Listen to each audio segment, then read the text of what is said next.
Kai Brennan had perfected the art of being invisible.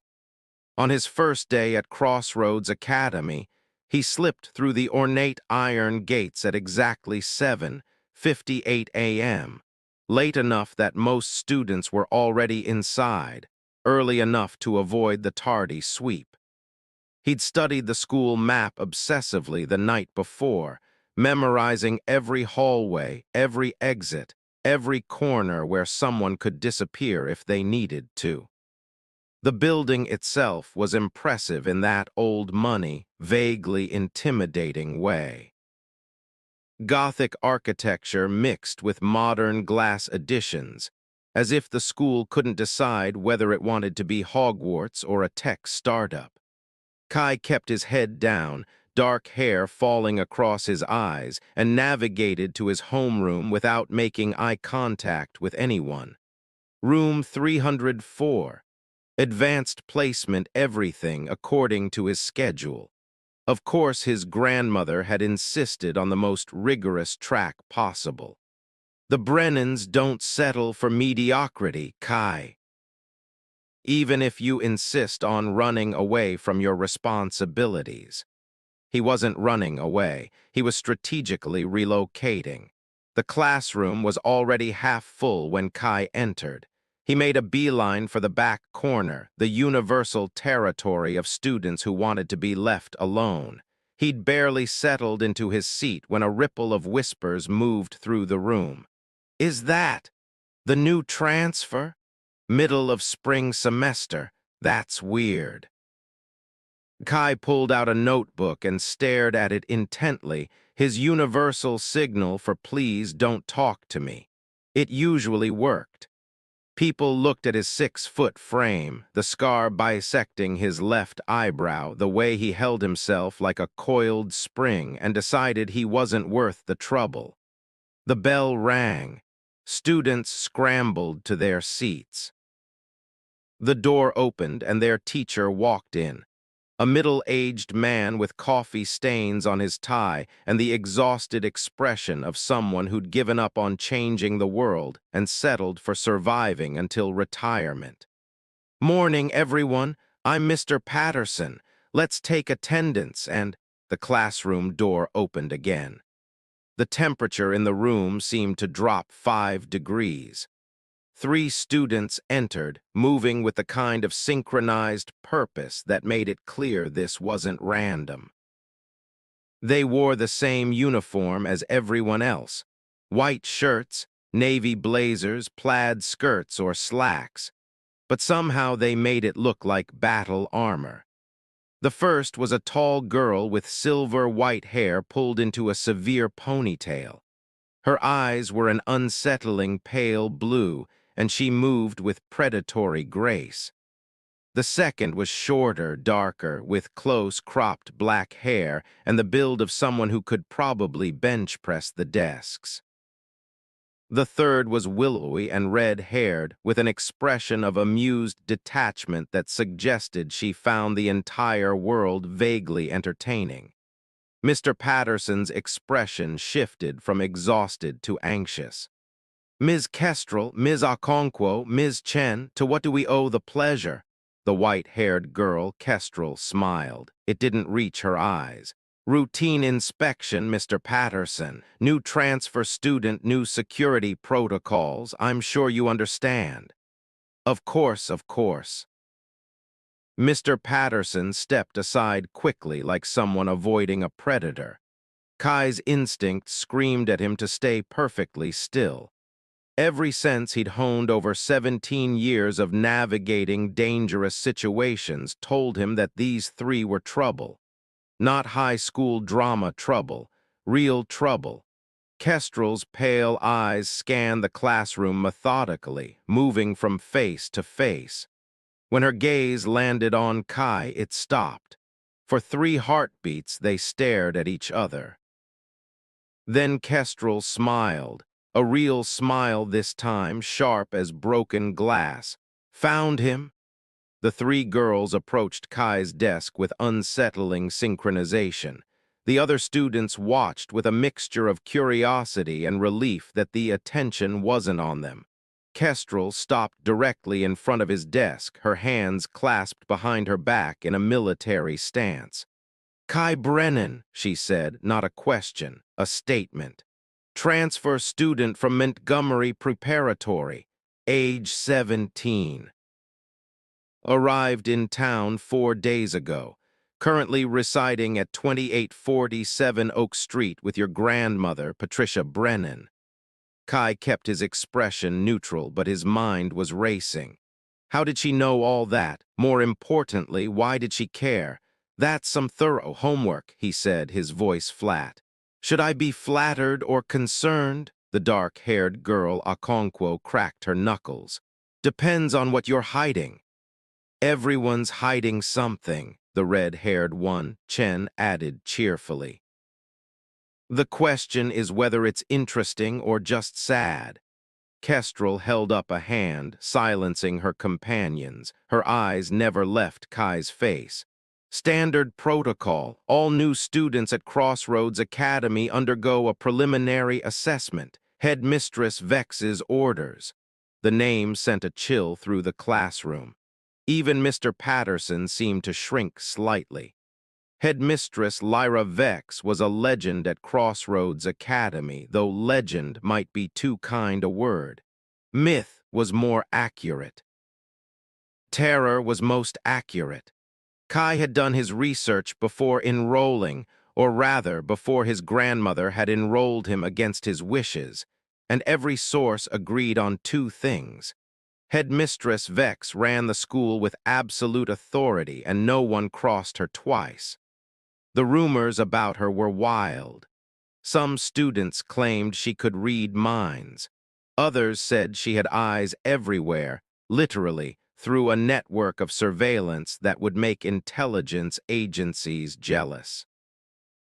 The most persistent rumor was that she wasn't entirely human, though people who said that usually laughed afterward like they didn't quite believe it themselves.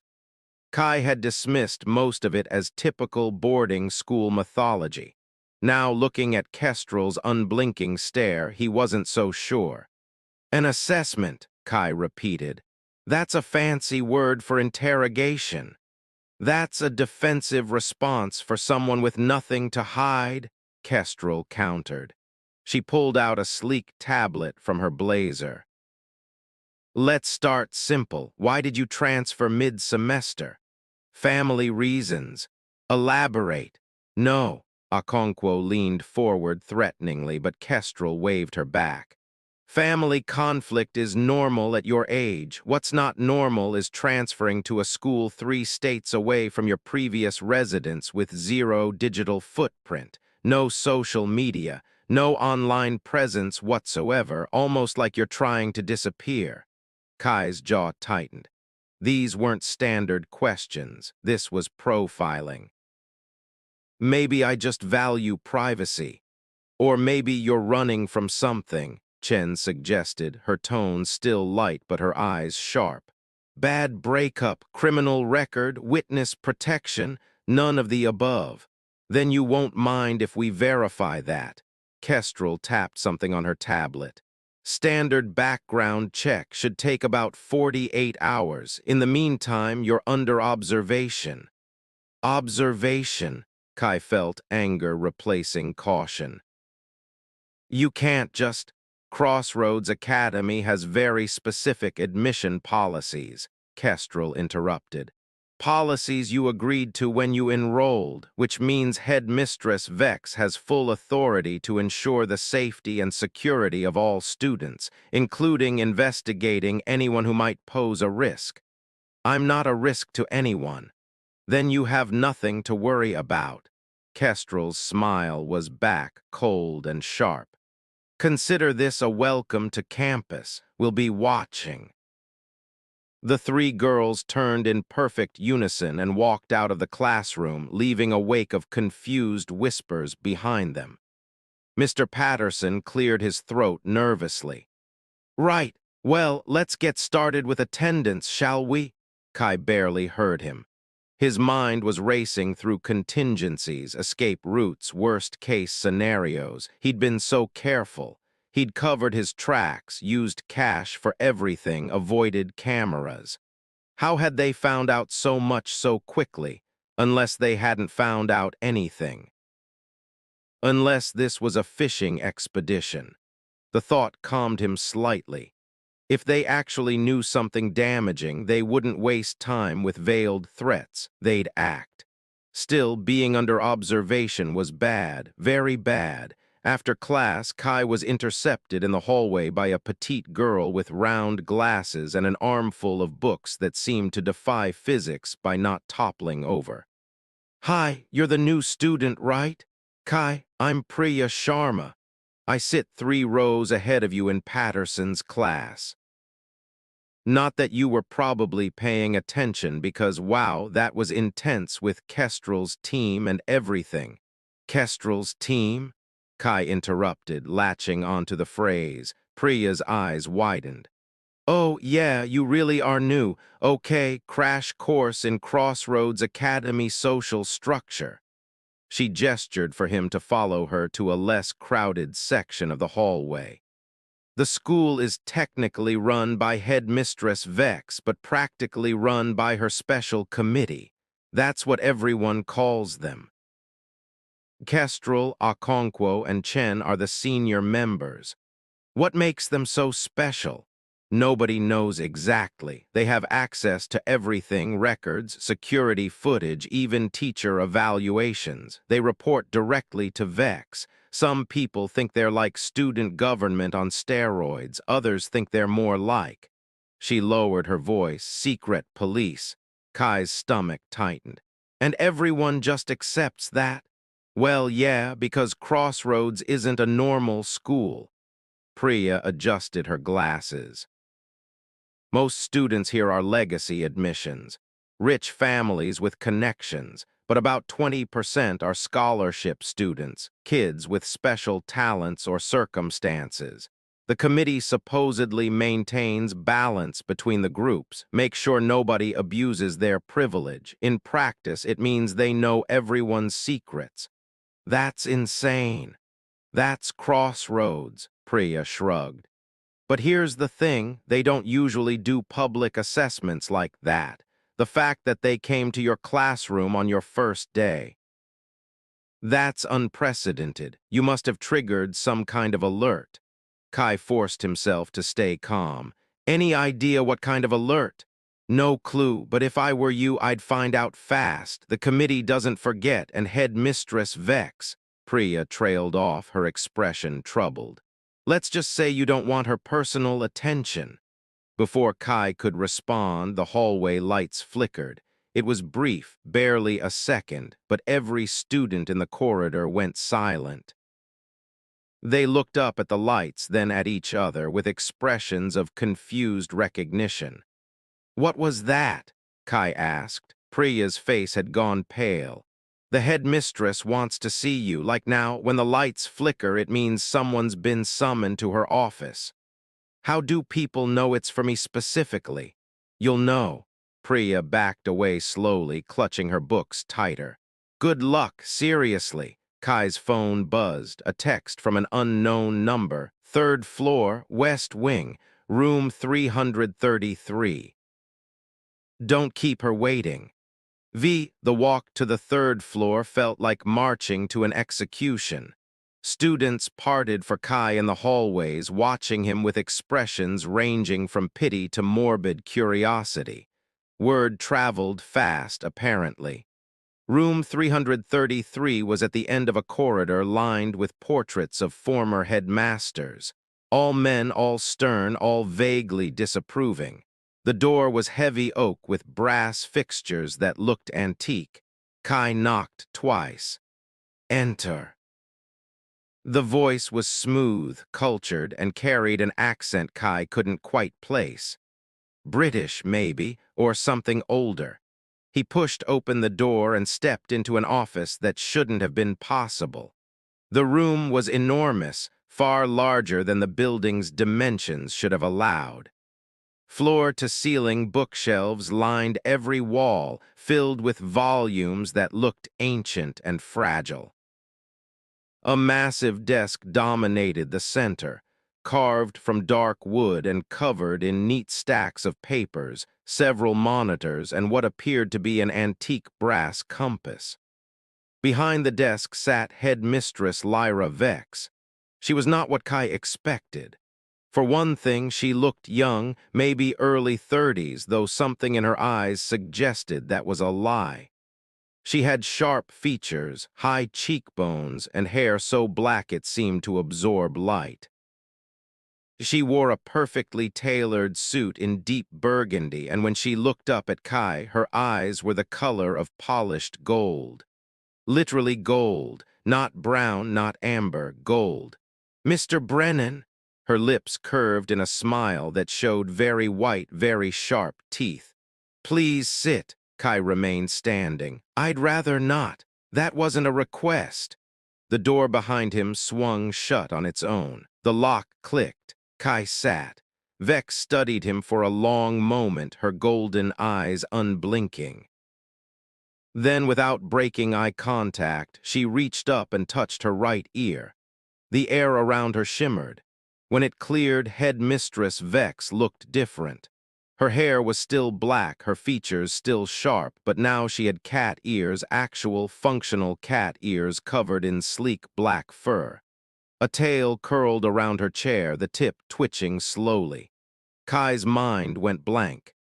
"There," Vex said, satisfaction in her voice. "Much more comfortable. I do hate maintaining glamours for extended periods. They give me headaches." She leaned forward, elbows on the desk. "Now then, Kai Brennan, let's talk about why you're really here. I'm here because my grandmother enrolled me. You're here because you're running from the consortium." Vex's voice was sharp now, all pretense of civility gone. "And before you bother lying, understand that I already know. The question is whether you're an asset or a liability." Kai's blood turned to ice. The consortium. She knew about the consortium, which meant she was part of it, or "I'm not part of their organization," Vex continued, reading his expression with unsettling accuracy. "I'm something far older and far less interested in human politics, but I am interested in keeping my school safe. So here's how this works. You tell me everything, and I decide if you get to stay, or I contact your grandmothers, associates, and let them know where you've been hiding." Kai's hands clenched into fists. "You can't. I can do whatever I wish. This is my territory." Vex's tail lashed once sharply. "Now, talk." For 17 years, Kai had been taught never to trust anyone, never to reveal information, never to show weakness. But looking into Headmistress Vex's golden eyes, he realized he was out of options. "My father worked for the consortium," he said quietly.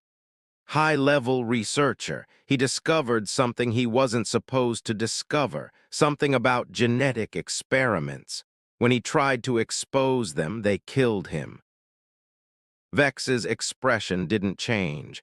"And you?" "I have his research, the proof. That's why they want me dead too." "Where is this research?" "Hidden, encrypted, somewhere they'll never find it." Vex was silent for a long moment, then she stood, walking around the desk with fluid grace. Up close, Kai could see that her pupils were slitted like a cat's. "You're telling the truth," she said finally. "Interesting. Most humans lie instinctively when threatened. You're either very brave or very stupid. Can't it be both?" A genuine smile flickered across her face. "Perhaps." She returned to her desk, pulling up something on one of her monitors. "Here's my offer, Kai Brennan. You may stay at Crossroads Academy under 3 conditions. 1, you tell no one about the consortium or your father's research. 2, you submit to monitoring by my special committee. 3, if the consortium comes for you, you give me that research before you run. And if I refuse, then you leave my school immediately and I wash my hands of whatever happens next." Vex's golden eyes glinted. "I protect my students, Mr. Brennan, but only the ones who belong here." Kai thought about his options. They were limited. Without the school's protection, he'd be exposed, vulnerable. The consortium had resources everywhere, but trusting a woman with cat ears who ran a school like an intelligence operation. "Why do you even care?" he asked. Vex tilted her head, the gesture distinctly feline. "Because I've spent 300 years building this institution into a sanctuary for the exceptional, the dangerous, and the misunderstood. Because I despise organizations like the consortium who treat people as experiments. And because, Mr. Brennan, you remind me of someone I failed to protect a very long time ago." There was something in her voice, genuine emotion, briefly visible before she locked it away again. Kai took a breath. "I accept your terms." "Excellent." Vex pressed a button on her desk. The door unlocked. "Kestrel will escort you to your dorm. Welcome to Crossroads Academy, Mr. Brennan. Try not to die." As Kai left the office, his mind was reeling. Cat people, conspiracies, a 300-year-old headmistress. This was going to be the strangest semester of his life. But maybe, just maybe, he'd finally found somewhere he could stop running, at least for a while.